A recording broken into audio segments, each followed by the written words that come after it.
आदरणीय सभापति जी, आज जातिवाद का जहर फैलाने के लिए भरपूर प्रयास हो रहा है, लेकिन 3-3 दशक तक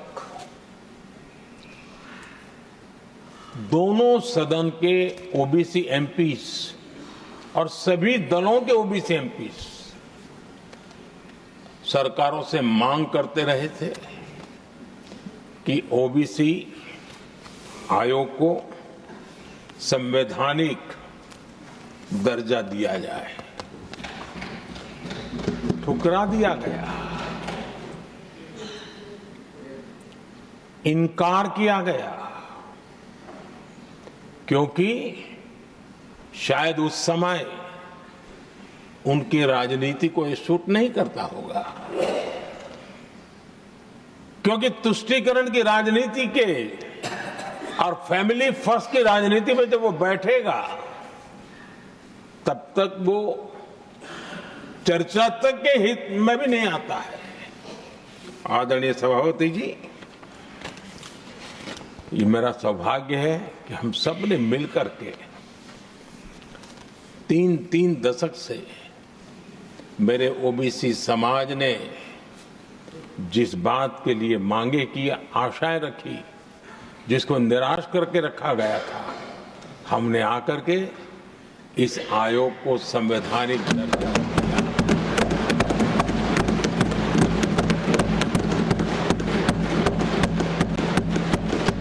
और हमने सिर्फ उनकी मांग पूरी की इतना नहीं, हमारे लिए उनका मान सम्मान भी उतना ही महत्वपूर्ण है, क्योंकि देश के 140 करोड़ देशवासियों को हम जनता जनार्दन के रूप में पूजने वाले लोग हैं। आदरणीय सभापति जी, हमारे देश में जब जब आरक्षण का विषय आया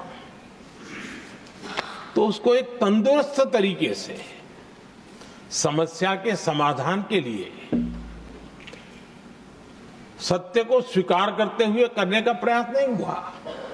हर चीज में देश में विभाजन कैसे हो, तनाव कैसे पैदा हो, एक दूसरे के खिलाफ दुश्मनी कैसे पैदा हो, वही तरीके अपनाए गए। देश आजाद होने के बाद जब जब ये प्रयास हुए हैं, इसी तरीके से हुए हैं। पहली बार हमारी सरकार ने एक ऐसा मॉडल दिया और सबका साथ सबका विकास के मंत्र की प्रेरणा से दिया कि हमने सामान्य वर्ग के गरीब को 10% आरक्षण दिया, बिना तनाव के, बिना किसी का छीन करके।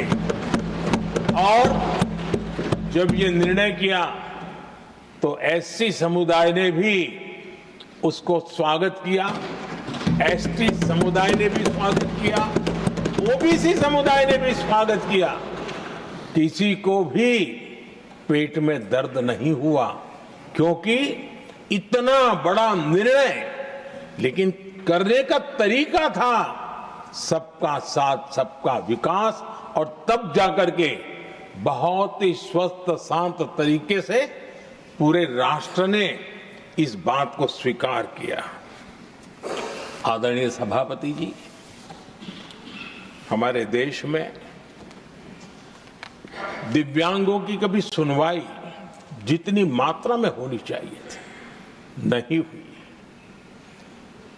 जब सबका साथ सबका विकास का मंत्र होता है ना, तब मेरे दिव्यांग जन भी उस सबके कैटेगरी में होते हैं, और तब जाकर के हमने दिव्यांगों के लिए आरक्षण का विस्तार किया, दिव्यांगों के लिए सुविधाएं उपलब्ध हो, इसके लिए मिशन मोड में काम किया, दिव्यांगों के कल्याण के लिए अनेक योजनाएं बनाई, लेकिन योजनाओं को लागू भी किया। ये इसके कारण इतना ही नहीं, आदरणीय सभापति जी, ट्रांसजेंडर कम्युनिटी के अधिकारों को लेकर के हमने उसको कानूनी रूप से उसको पुख्त करने के लिए प्रामाणिकता पूर्वक प्रयास किया। सबका साथ सबका विकास के मंत्र को हम कैसे जीते हैं, ये हमने समाज के उस उपेक्षित वर्ग की तरफ भी हमने बड़ी संवेदना के साथ देखा। आदरणीय सभापति जी, भारत की विकास यात्रा में नारी शक्ति के योगदान को कोई नकार नहीं सकता, लेकिन उनको अगर अवसर मिले और वो नीति निर्धारण का हिस्सा बने तो देश की प्रगति में और गति आ सकती है। और इस बात को ध्यान में रखते हुए हमने ही और इस सदन का पहला निर्णय हुआ, हम देशवासी गर्व कर सकते हैं, सदन इस बात के लिए याद रखा जाएगा, ये नया सदन सिर्फ उसके रूप रंग के लिए नहीं, ये नया सदन का पहला निर्णय था नारी शक्ति बंधन। इस नए सदन को हम किसी और तरीके से भी कर सकते थे, हम हमारी वाहवाही के लिए भी उपयोग कर सकते थे, पहले भी होता था, लेकिन हमने तो मातृशक्ति की वाहवाही के लिए इस सदन का आरंभ किया था और मातृशक्ति के आशीर्वाद से ये सदन अपना कार्य आरंभ किया है। आदरणीय सभापति जी, हम जानते हैं, इतिहास की तरफ अब थोड़ी नजर करें।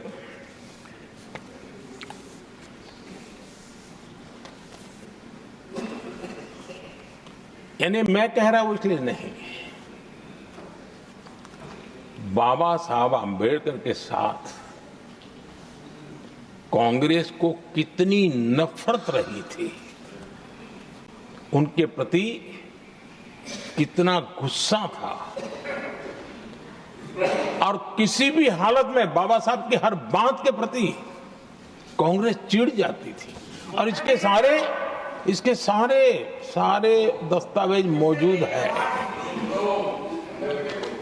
और इस गुस्से को दो बार बाबा साहब को चुनाव में पराजित करने के लिए क्या कुछ नहीं किया गया।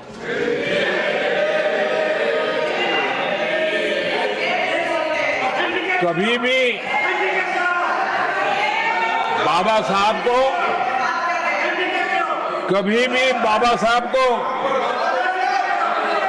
भारत रत्न के योग्य नहीं समझा गया। आदरणीय सभापति जी, कभी भी बाबा साहब को भारत रत्न योग्य नहीं समझा गया। इतना ही नहीं, आदरणीय सभापति जी, इस देश के लोगों ने बाबा साहब की भावना का आदर किया, सर्व समाज ने आदर किया और तब आज मजबूरन कांग्रेस को जय भीम बोलना पड़ रहा है, उनका मुंह सूख जाता है।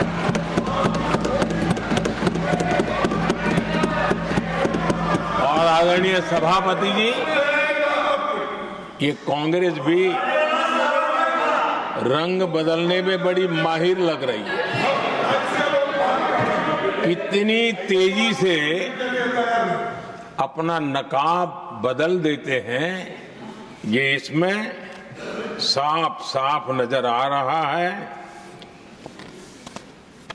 आदरणीय सभापति जी, आप कांग्रेस का अध्ययन करेंगे तो कांग्रेस की राजनीति,